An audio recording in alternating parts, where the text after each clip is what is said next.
this woman. Thank you. Shri Milind Murli Devda. 10 minutes. Thank you, Honorable Chairman. So time will start, don't bother, it has started already. So I'll hopefully also complete within time, sir. Sir, Bharat एक बहुत ही विविध देश है। ग्रामीण क्षेत्र में लोगों की डिमांड्स बहुत अलग है, शहरी इलाकों में लोगों की बहुत सारे डिमांड्स हैं, एमएसएमईज़ के अलग डिमांड्स है, कृषि जगत में लोगों की अलग डिमांड्स और एक्सपेक्टेशंस है। और मैं मानता हूं कि देश के किसी भी वित्त मंत्री को सभी कंस्टिट्यूएंसीज़ को संतुष्ट रखना, उनको खुश करना बहुत ही कठिन है, एक प्रकार से असंभव है। लेकिन आई वुड लाइक टू से sir, this budget genuinely in my parliamentary tenure, very rarely have I seen a budget where there's very little to add to. And इसलिए मैं माननीय वित्त मंत्री जी को बहुत बहुत बधाई देता हूं कि उन्होंने सभी कंस्टिट्यूएंसीज़ को, मिडिल क्लास से लेकर एमएसएमईज़ तक, सभी को उन्होंने खुश किया है इस बजट के माध्यम से। सर, एक प्रकार से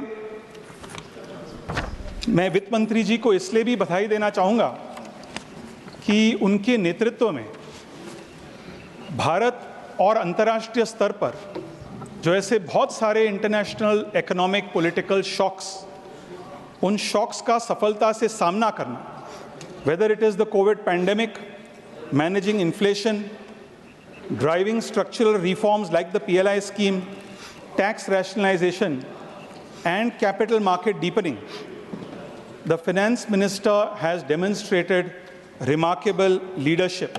And today, India's fiscal strength, our record foreign direct investment inflows, and booming digital economy stand as a testament to her execution capabilities.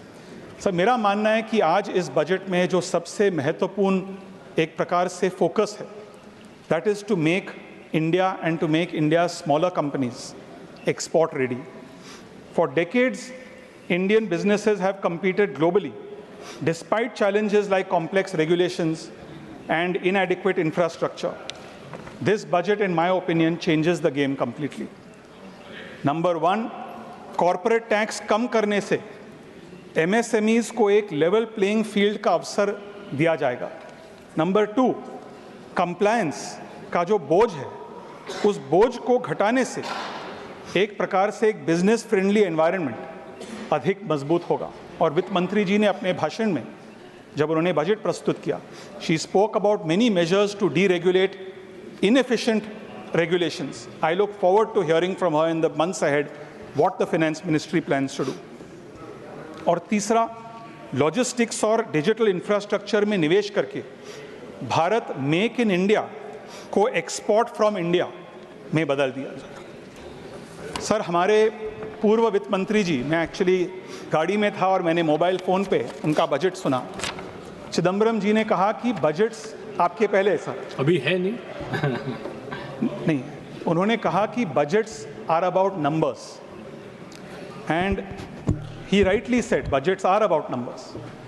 And without taking too much time, I spoke recently last week on the President's address, therefore I'll be very brief today. I only want to highlight the unparalleled progress that India has seen in the last decade.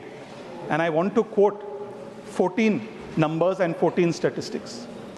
Number one, 2014, India's forex reserves were $304 billion. Today in 2024, last year, India's forex reserves are $642 billion, more than doubled. Ease of doing business ranking, which is very important. यदि हमें चीन के against, बाकी देशों के against compete करना है, ease of doing business ranking is very, very important. 2014 में भारत का ease of doing business ranking 142 था. 2024 में भारत की ease of doing business ranking 63 है. It has come down by more than half. FDI and manufacturing. कुछ लोगों ने कहा कि PLI schemes are not working. Manufacturing में इन्वेस्टमेंट कहाँ आ रही? मैं उनका ध्यान इस स्टैटिस्टिक्स की ओर आकर्षित करना चाहूँगा। 2004 से लेकर 2014 तक 10 वर्षों में Foreign direct investment in manufacturing was $98 billion. 2014 से लेकर 2024 तक foreign direct investment in manufacturing $165 billion. Internet connections 2014 में केवल 25 करोड़ इंटरनेट कनेक्शंस हुआ करते थे हमारे देश में। आज हम गर्व से कह सकते हैं कि 2024 में 97 करोड़ इंटरनेट कनेक्शंस है, increase of 4 times. UPI transactions, मैंने एक ही स्टैटिस्टिक्स को मैं रिपीट कर रहा हूं जो मैंने पिछले भाषण में भी कहा। यूपीआई ट्रांजैक्शंस 2016 में, दिसंबर 2016 केवल एक महीने में 7 billion UPI transactions took place. December 2024, just 2 months ago, in 1 month only, 17 billion UPI transactions took place across different platforms.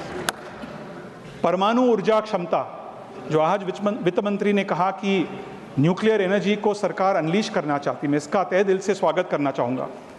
परमाणु ऊर्जा क्षमता 2014 में 4,780 मेगावाट्स, 2024 8,180 मेगावाट्स। मोबाइल फ़ोन उत्पादन 2014 में केवल 2 फैक्ट्रीज हुआ करते थे।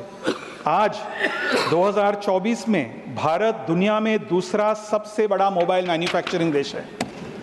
एक्सपोर्ट्स 2013-14 में भारतीय एक्सपोर्ट्स $466 बिलियन हुआ करती थी। आज 2023-24 में $777 बिलियन की एक्सपोर्ट्स हो रही है। Medical colleges, which affects the common person, there were only 387 medical colleges in 2014, of which 7 were AIIMS. In 2024, there are 660 medical colleges, of which 23 are AIIMS. That's more than a 3-time increase. IITs and IIMs, 2014, IITs only 16, IIMs only 13 in the country. Today in 2024, 23 IITs and 21 IIMs. The biggest statistic in my opinion, जब हम infrastructure की बात करते हैं, airports, 10 साल पहले भारत में केवल 74 एयरपोर्ट्स थे। आज 2024 में 157 एयरपोर्ट्स हमारे देश में हैं, more than double. Multi dimensional poverty, multi dimensional जो गरीबी है, 2013-14 29.17%, 22-23 11.28%। जन धन खाते 2014 केवल 15 करोड़ अकाउंट्स, आज 2024 में 50 crore accounts, more than 3 times of an increase. Renewable energy capacity 2014 76 gigawatts, 2024 203 gigawatts, 3 times. So I welcome the former finance minister's remarks. Budgets are about numbers. These are numbers I have highlighted to show what progress has been made in the last 10 years. Sir, one last point I would like to make. In fact, the former finance minister, my friends from the Congress can correct me if I'm wrong, but I think in '97, when he presented his budget, he made a famous, he quoted, he said, the world does not wait for those who hesitate. He also praised Dr. Manmohan Singh. मैंने भी अपने president address में doctor Manmohan Singh ji की प्रशंसा की. To be fair to Dr. Singh, he never hesitated when UPA was in power, nor was he in two minds or confused sometimes.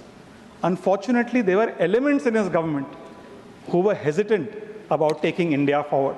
And because of that, unfortunately, India lost a decade of progress.